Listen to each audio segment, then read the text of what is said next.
Welcome to Home Biz Tax Talk. My name is Lysandra Everett. I am the Home Biz Tax Lady, where I help home business owners win the tax game. Home Biz Tax Talk airs Monday through Friday, 9 o'clock-ish. And when you tune into my show, you're going to hear about topics that are related to the home business community. All right. Education expenses. How are we doing this as home business owners? All right. Even though this is for home business owners, I'm also going to be talking about this from the employee aspect as well, because with the tax reform, the Tax Cuts and Jobs Act, some things have changed, and this is going to be interesting. All right. So first, let's talk about the education deduction for home business owners. All right. So if you're self-employed and you go to school, you take classes, the cost of your education can be tax deductible. Notice I said can, not will, because there are two major requirements. Number one is that you have to be able to prove that this course maintains or improves the skill you need to do your job. And two is required by law or regulation for keeping your license or practicing your trade of profession. So if you're taking a course to improve your skill set, yep, tax deductible. If that course is required by law for you to maintain your license, then that's tax deductible. So for instance, as a tax professional, as an enrolled agent, I have continuing education requirements. Lots of professions have them. So you have, the tax profession, CPAs, doctors, real estate agents, all have continuing education requirements. So if you have to pay for that continuing education, that is a tax deductible expense, because like for me, it's required that I have 72 hours worth of continuing education credits for me to be able to remain active as an enrolled agent. That's just the requirement. So got to do that. Now, here's where you don't get to deduct it. So if you have to take this education to meet a minimum requirement to get into a specific profession, or if it qualifies you for a new trade or business. So let's say right now that, so I'm a tax professional. So let's say I wanted to let's say I wanted to go to med school. Okay.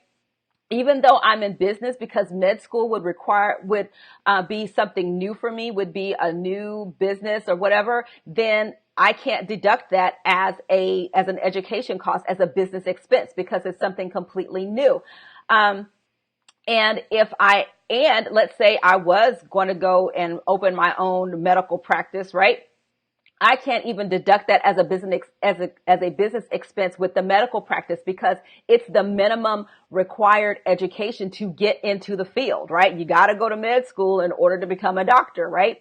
So if it's putting you into a whole new area of business, that is not a tax deductible expense. Now, there are the education credits that are available, right? There's the American Opportunity Credit and there is a Lifetime Learning Credit, but those are separate tax credits. You're not deducting the entire amount of the education. So for instance, the American Opportunity Credit, if you're getting a bachelor's degree, is $2,500, and the first 1,000 of that is refundable. And then there's the Lifetime Learning Credit that's worth up to $2,000 per return, but none of that is refundable. So if you have, and what that means is that for the American Opportunity Credit, $1,000 is refundable. So if your tax, if it takes your tax liability below zero, means that you would get a refund, then yes, the American Opportunity Credit can take you below zero to produce a refund. But the Lifetime Learning Credit, let's say if you've got a $500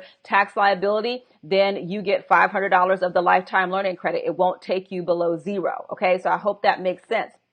Now, with job-related expenses, let me also say this for my home business owners. So when you are going to school to improve your skill for your current profession, all right?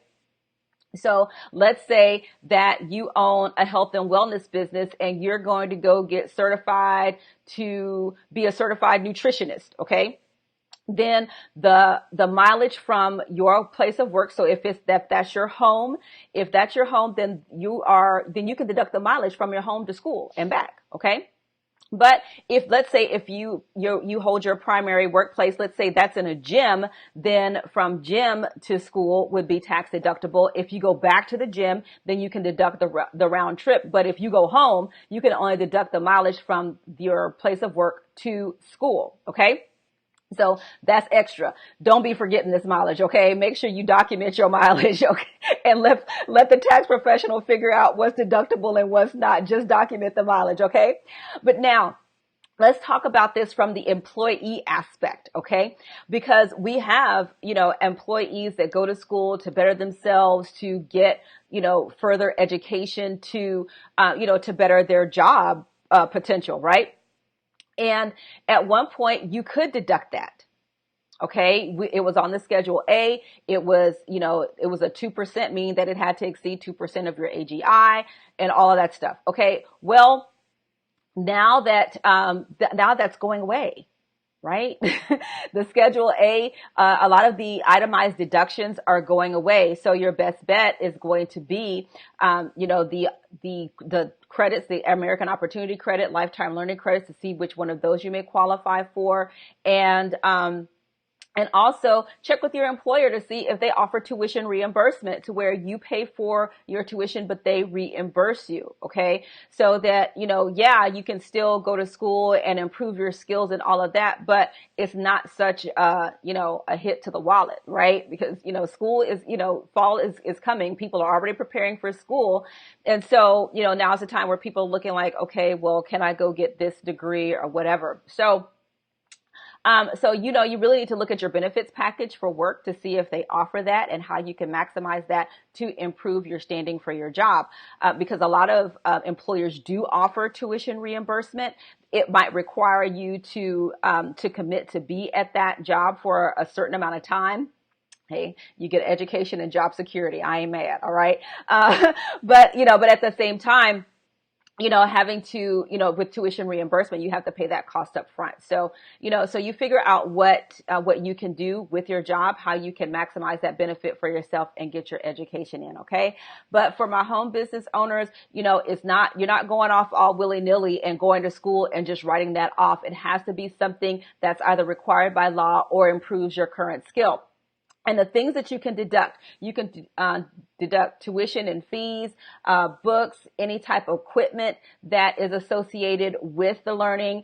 So if I got to buy some gee whiz calculator, right, that spits out all kinds of numbers, then that would be a tax deductible expense for me. Again, we talked about transportation expenses back and forth, whether it's you're driving your car, if you're taking public transportation, but that's from your place of work to school.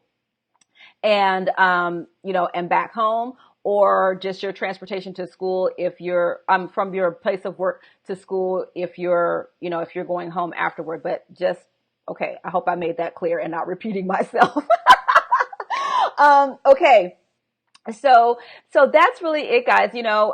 Education in all levels. In order for you to be an expert in your field, you're going to have to continue learning, right? Because everything changes, things changes, tax code changes.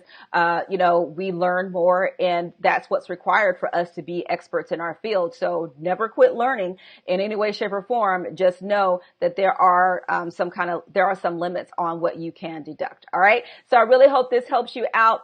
Hope you guys have a great day. Thank you guys so much for tuning into Home Biz Tax Talk. Again, we air Monday through Friday, 9:00-ish, and you can come here to get your questions answered about your home business taxes. All right. Have a great day, and I'll see y'all next time. Bye.